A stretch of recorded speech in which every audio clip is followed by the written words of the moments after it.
Hello and welcome back to the channel. In this video, we'll be going over the two BRT proposals by TransLink, and I will just be giving some thoughts on these routes. If you'd like to see more content like this, please consider subscribing to the channel. We are almost at that 2,000 subscriber mark, which would be nice to hit in a couple months time. Now, just a few disclaimers before we start. This video is targeted for viewers in the Metro Vancouver region.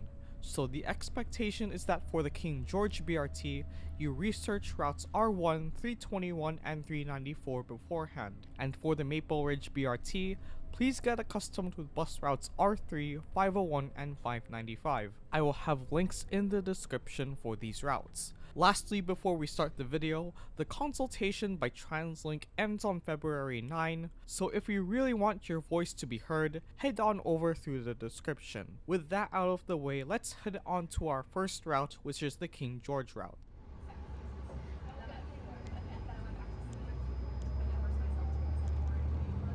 This one is intended to be the replacement of the R1, which currently runs in the L route from Guildford to SkyTrain and south to Newton Exchange. Now this one has a lot going for it. I've seen somewhere that they plan on bringing this thing to 12 trips an hour or every 5 minutes, which is more frequent than the current Millennium line on Saturdays last time I checked. Another thing I want to address is that there is no 104th Avenue portion, and my response to this has three parts. First is that right now, not many riders take this bus from either direction past the SkyTrain station. At least that's how I see it. So cutting off that section will increase reliability to some capacity. The next thing is that depending on when this route gets put into service, we can probably assume that the local alternative along 104th will likely be the truncated 320 after the SkyTrain extension to Langley is built. Believe it or not, this route structure already exists on 4 other routes, which are the 112, 119, and 106 in Burnaby, and the 19 along Kingsway. These buses connect the Expo line on either end to commercial areas and high traffic corridors in between. Right now, the base frequency for the 320 is only 4 trips an hour or every 15 minutes. And that is the bare minimum for FTN standards. The 320 should really be the one filling in the void left by the R1, as you have the Expo line on both ends where the stations are about the same distance away from Guildford. Not to mention, 104th and 152nd are important corridors within Surrey as well. Third is that as someone who has 104 Avenue ingrained into their childhood, I remember the days where it was a major truck route. And this was in the mid-2000s, in the days before the South Fraser Perimeter Road.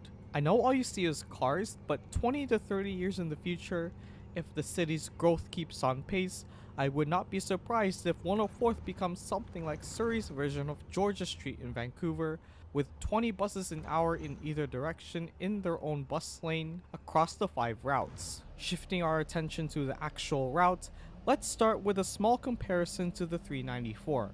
And for those who don't know what the 394 is, it is the King George Boulevard Express between White Rock and King George Station.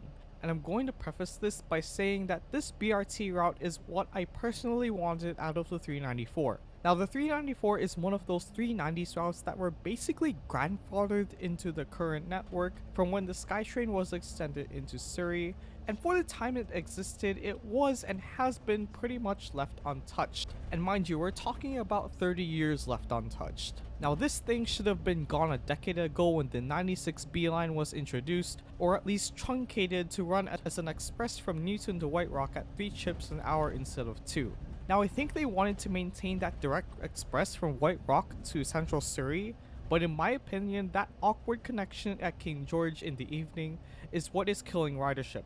Right now, the 394 could effectively feed off 321 and R1 ridership if it was oriented southbound right at Bay 1 along with the 321 and R1. During the mornings, you have everything heading north, so that really isn't an issue. The issue is primarily with the southbound 394, as the transfer from SkyTrain isn't favorable from a frequency and orientation standpoint. Right now you have 6 trips an hour on the 321 at every 10 minutes, and that is marginally better than waiting 30 minutes at King George Station traveling southbound on the 394. And this is why I think the connection at Surrey Central for the King George BRT is the key that will draw in riders. Moving forward, TransLink is going to try again and have the BRT skip Newton Exchange altogether. With the 394 until 2022, as well as the proposed 68th Avenue Community Shuttle route, we saw that this never goes well, so the people running the survey should be expecting respondents to be up in arms about having Newton Exchange as a stop on the BRT route. Honestly, the area is such a mess. Exiting the loop at Bay 4 is such a bottleneck, and it takes that bus around 5 minutes just to get to the intersection of 72nd and King George during peak hours. Honestly, it would be so much better to move everything to 71st at King George and make everyone's lives a lot easier. Let's move down to 64th, where I think there should be another stop between Highway 10 and 64 Avenue. If you've taken the 321, you'd notice that the section between 64 and 58th is where the bus goes from full to empty. The area around 60 at 140th is a big catchment area with all these townhomes, and all these people are trying to access the 364, Newton Exchange, and regional service to Richmond thanks to South Surrey Park and Ride. I have a feeling that these people are also going to Campbell Heights Industrial Park, but that's for another time. But for now, the missing stop at 60th is a lost opportunity in this major catchment area. Other than that, the proposal looks really solid. 12 trips an hour at every 5 minutes during the peak hour is pretty ambitious, and that is putting the rapid in bus rapid transit.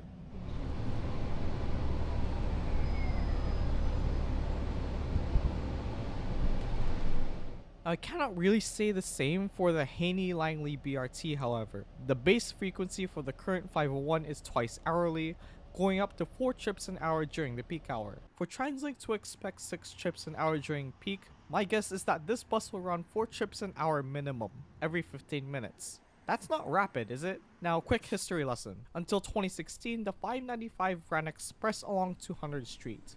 In September of that year, we got the current routing along 208 Street. Reason? Willoughby. I think that this is why they want BRT down 200 Street. Willoughby is a growing population center, and there is room on 200 to shove a bus lane onto it. 200 Street serves the Langley Event Center, and I think this is a really good event venue. Now, if the women's hockey game on January 8 tells us something, Vancouver wants a team. Long story short, I think the LEC is the best venue for women's hockey in Vancouver over Thunderbird Arena over in UBC. Bring opportunity to the east, and that's what bolsters ridership on the 200 Street BRT. Let's just hope the player's salary cap goes up by the time Vancouver gets a team, as right now the average pay for players is around $80,000 Canadian a year. Now enough about the LEC, another place worth noting is Port Kells, a major ridership base for the 501 for industrial workers. I am placing bets right now that the 501 will be split at Carvel when the SkyTrain goes to Langley. This is one of those forced adjustments, albeit one that I think should have been done ages ago. Something happens in Langley and suddenly people in Guildford can't access 200 Street, which is bonkers. So in fact, having the southern terminus at Willowbrook avoids all the congestion at the Langley bypass. Now regarding the Maple Ridge portion, I literally have no incentive to go there in my free time, but my guess is that this will be helpful for Maple Ridge residents who work at Port Kells. So I guess it will be a bit strange seeing BRT and rapid bus coexisting on Lougheed Highway.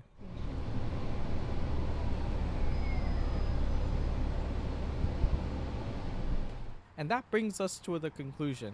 Does any other transit system have this many service variations on transit bus service levels? We have Beeline, Rapid Bus, and now BRT, where each brand has elements of one another. In my opinion, Rapid Bus should have been the de facto BRT brand. My personal favorite is Scott and 72nd on the R6, where this is the closest thing to a median busway.